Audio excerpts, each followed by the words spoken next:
welcome to the Bearded Fisherman. So today we're fishing Crud-Y-Gwynt, which is lake behind me, one of my club lakes, one of the two we've got in our clubs around here, and we're going to see if we can pull out a couple of fish. So I'm going to set my rods up, I'll show you how I set them up, and then I'll be back in a minute. Okay, so move my lunch out of the way so you can see everything. First thing is first, we need to spot new line. I got the Cortland 444 in peach. Now we're all sorted on that front. Rod together. Line up your rings.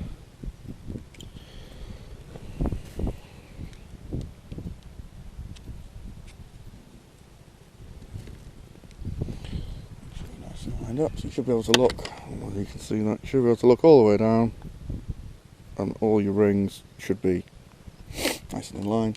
Some rods, like my reservoir rod, has little sort of dots and lines and stuff, so you can line it up nicely.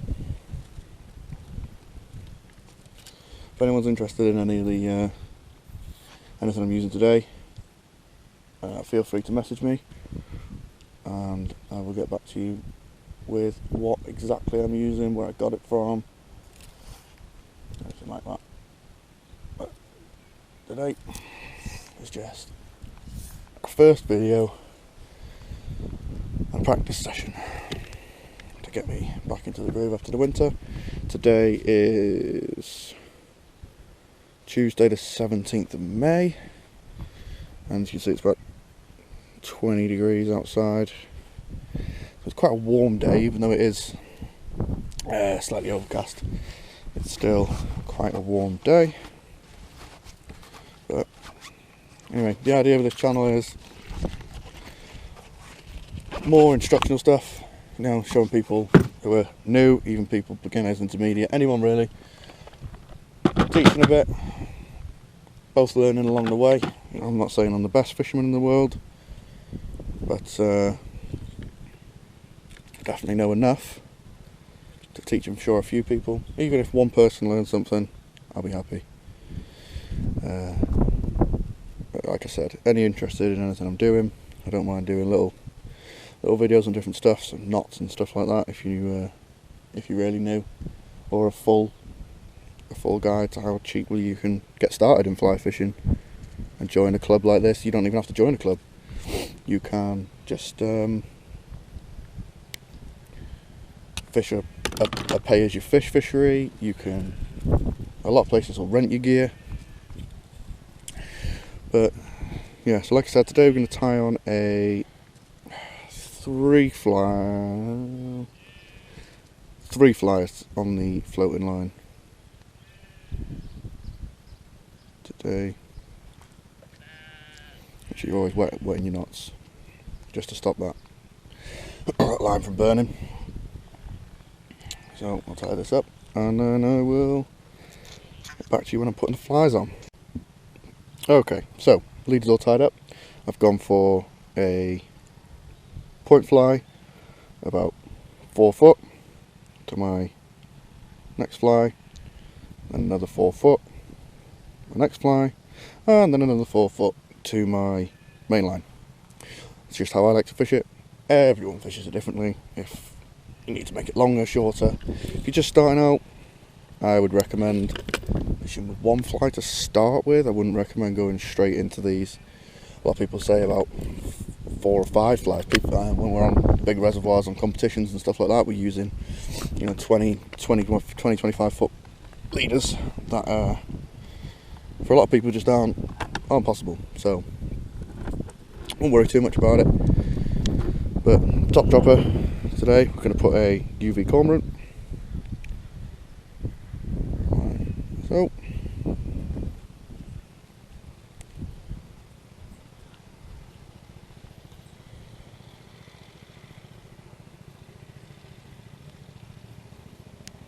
okay, I'm only making these about 6 to 8 inches long, these droppers.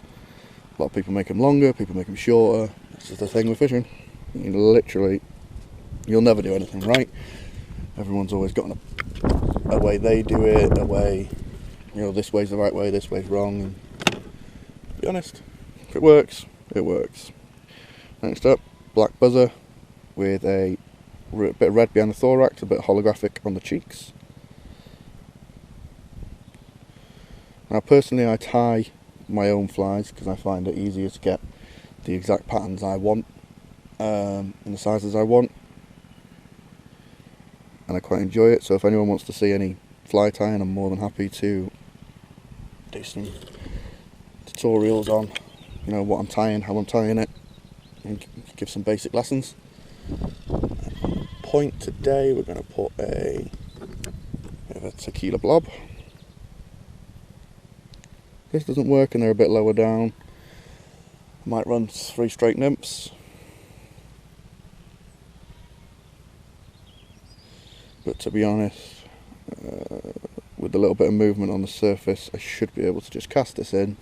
I'm probably going to be moving around the lake quite a lot. I'm probably not going to stay in one place. So I'll put my gear out the way so everyone can, if anyone does come, they can still fish. But there's a leader. Lay it out for you. So we've got, to remind everyone, main line there, 6 pound line, 4 foot of it, down to my first dropper, which is now tangled, which is just there, which has got a UV cormorant. Another 4 foot down a line in the middle of this tangle is a buzzer with a red behind the thorax and holographic cheeks, a black skinny buzzer. Always work, one of the most deadly buzzers I've ever fished with personally. Another point, a foam fab, a little bit of foam and tail there, in tequila. You can change colours if you're finding that you're getting fish sort of coming up and turning. It might be because they're getting a bit spooked by the brightness of your can't think of the word, by the brightness of your fab or your blob. So you might want to end up running sort of maybe 3 straight nymphs or 3 straight buzzers, however you like to fish. I'm not a massive fan personally. I like a little bit of attraction, a little bit of colour. But we're casting into the wind today because I want to start on this end of the lake here, and then later on we'll work our way over to the other end of the lake. But let's get some line out, let's get a cast out, let's see what we can do. Hopefully we can pull a couple out today. Maybe we will, maybe we won't. Just make sure you guys are in the right place. Okay, so wasn't really feeling that side of the lake. I fished that for about, I don't know, 10-15 minutes.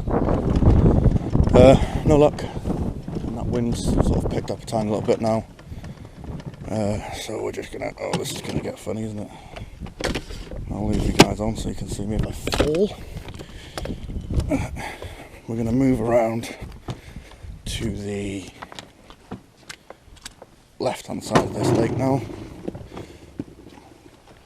It's going to mean we've got the wind over our left shoulder, which is just how we want it. We also still get a good bit of casting behind us. Move down a little bit and you'll see in a minute when I stop off at where I'm fishing.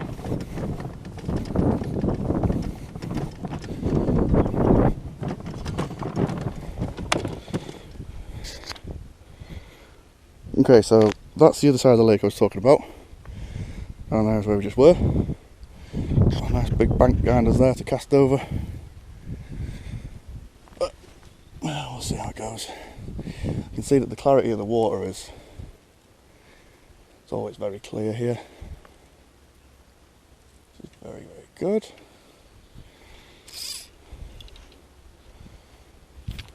Let's get a bit of line out. Yeah. The only problem with these long leaders, you have to make sure your line gets out. Okay, we get down to a fishing platform here.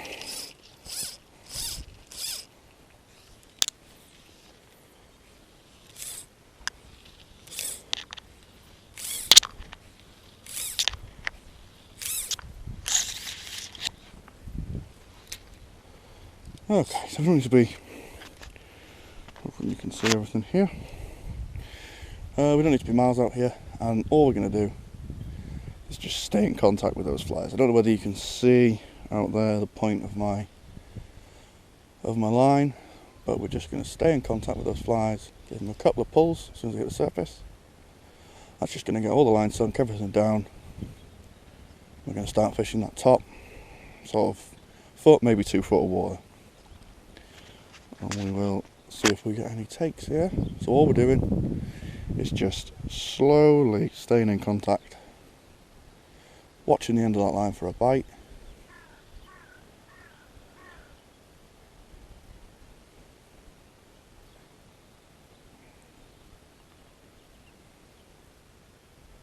So let's go into a bit of a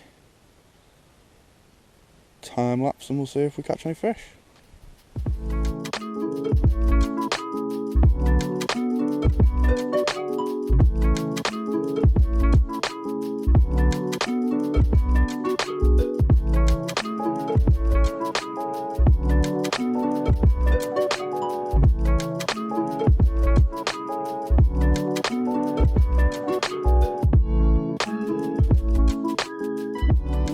Come back for a minute here and just make it a bit more clear what I'm doing, what the plan is.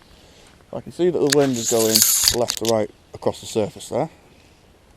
So all I'm doing is casting at a slight angle, a couple of pulls to give that fly a bit of movement on the surface, a bit of attraction, and I'm letting it drift from where I cast it all the way around and in, so that we're still fishing those margins on the end of that cast. We're fishing the mid-water, we're fishing on the slope into the side, and we're fishing the margins. A couple of ways to see if you've got a bite or not. If it's flat calm still and you're fishing this method near enough stationary, you can see the end of your line. In this slight ripple and with the sun and everything, I can't quite see the end of my line clearly enough.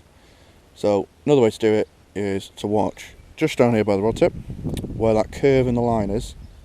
We're just waiting for that to basically look like that. And what that's going to give us is that's going to give us the indication that something is pulling it. As soon as we get a pull, we're going to strike against the curve. So your line is curved in the water, and if we strike against that curve, that's going to give us more resistance with the water to pull it tight into the fish's mouth. If I struck this way, see how it lifts all that line off the water before I even come tight? So that's then giving that fish a chance to let go if he wants to let go, or just pull it clean out of its mouth, because it's going to be quite a while before you get that tight. So your best bet is to strike using the line. A lot of people will strike straight up. If the fish takes it and it's a clear full power take, you know, your rod's nearly out your hand, you don't have to worry so much about it. But if it's a very light take, a very delicate take, you want to be striking against the curve, so you've got that full resistance of the water there, giving you straight connection to your fly, which is the key thing here. And don't leave too much line out like that. So I've got that big curved line in the water there. That means, for one, I can't see if I've got a bite, and for two, I've got to pull all that line in before I even tighten up to the fish. And as soon as that fish feels it pull, it's going to try and kick it out of its mouth. So we're just casting it in, letting it drift as far as we want. I'm only going for this section in front of me, and then I cast a bit further over, do a short section there, a bit further over, do a short section there.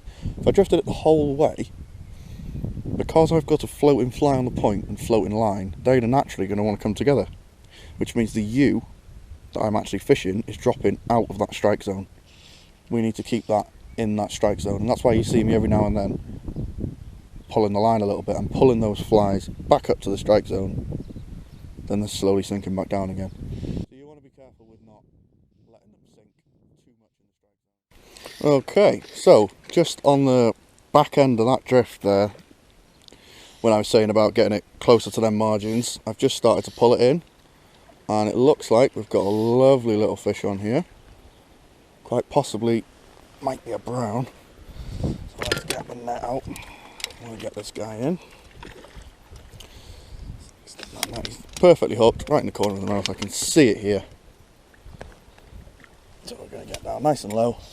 First brown out of this pool, out of this lake. Never had a brown out of here before. So these are the net. Lovely, lovely fish. So he's just down here, so let's just let him cover for a minute. We'll get a weight on him, get a quick picture. So weight is, let's see there, 1.5. So not massive fish, but still a nice fish. So let's get him up on the soft grass up here.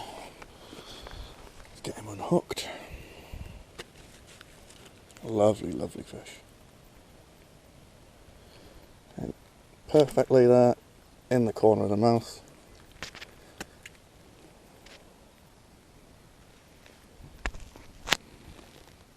We're just going to pop that out. Lovely unhook from them barbless hooks. And we're just going to get a nice picture in here. There you go. Just going to give him a minute to recover. And there he goes. Off he swims there. Away. Nice safe return. Oh, I'm really happy about that. I've been fishing here for quite a while and that's my first brown. Always been told there's been browns in here, but I've never had one. That was a good catch for me. Let's sort ourselves out. We'll get it back out, we'll keep fishing. See if we can pull out a rainbow, or even a blue. Which would be nice. So just straight out. Couple pulls and letting it sit. I did see him pull just towards the end of the drift there,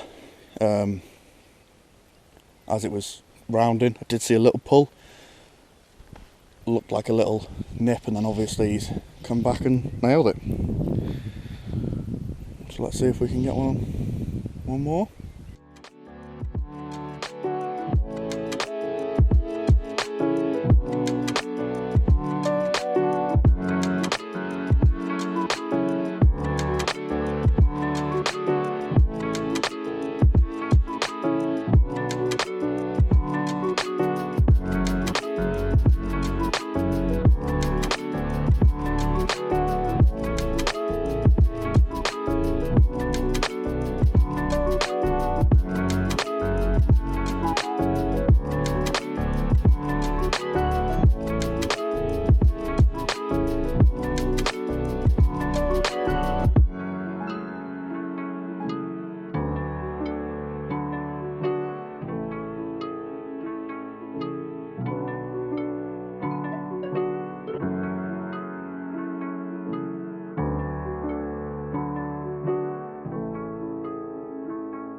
Okay, so we just moved down a little bit. We were fishing just down, sort of down there a little bit, and now we're fishing on the drop off from the shallow end, which is down there. Shallows off, I don't know, just sort of where I'm casting. And we're going to fish it slightly differently, stationary though, but this time we're just casting the other direction. Normally pull a couple of fish out of this deeper bush, and there tends to be a little bit more food up this end and a lot more cover for the fish. You know, weeds that are a little bit shallower for them, so they can sit in the weeds, nip out, grab whatever's going past, and they don't have to.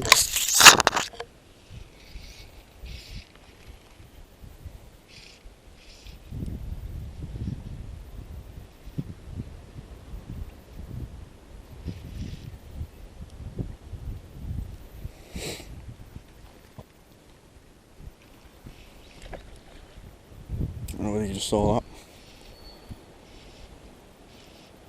That's always a good sign, isn't it? You got fish jumping out of the water. He didn't look like he was jumping for food, he looked like he was just jumping. You never know. Fish are very odd animals. Had another one there, it's just over there. So they're definitely starting to come up in that water column as that cloud sort of is clearing a little bit. A little bit brighter, a little bit warmer. Could be setting off a bit of a hatch, so we might be able to pull a few out. Another one coming up over there now, so definitely coming up in that water column.